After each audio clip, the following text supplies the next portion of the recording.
Ngenes, viral Anggi diduga depresi, nangis terkapar di lantai, usai Fahmi bahagia dengan wanita lain.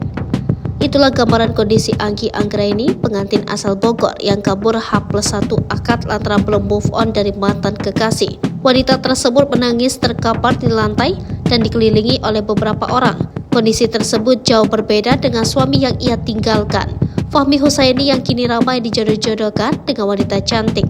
Video yang memperlihatkan kondisi mengenaskan Anggi Anggraini, pengantin baru asal Bogor, viral di media sosial.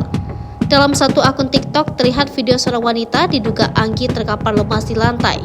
Dari akun TikTok Medan Cyber, dalam video tampak seorang wanita berbaju biru muda sedang memejamkan matanya.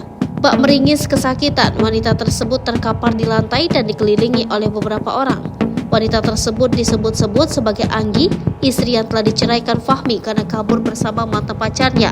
Di narasi video tersebut dicantumkan kondisi sang wanita, bahwa wanita yang diduga Anggi tersebut mengalami depresi lantaran Fahmi sudah bahagia dan kasusnya viral. Dia dikabarkan sakit karena depresi dan tertekan akibat tindakan gegabah yang dilakukannya, tulis narasi dalam video tersebut. Terkait video tersebut belum diketahui kebenaran apakah wanita itu adalah Anggi. Hingga berita ini ditayangkan, keluarga Anggi hingga Fahmi belum memberikan klarifikasi. Namun perihal kondisi Anggi, Fahmi sempat mengurai fakta mengejutkan. Ternyata soal kabar Anggi depresi telah diketahui oleh Fahmi. Diungkap Fahmi, Anggi kini tak tinggal di rumahnya di Bogor, melainkan di tempat rahasia. Hal tersebut diungkap Fahmi saat curhat ke Kang Deddy Mulyadi. Terlebih Fahmi mengaku iba melihat kondisi mantan istrinya yang menyedihkan.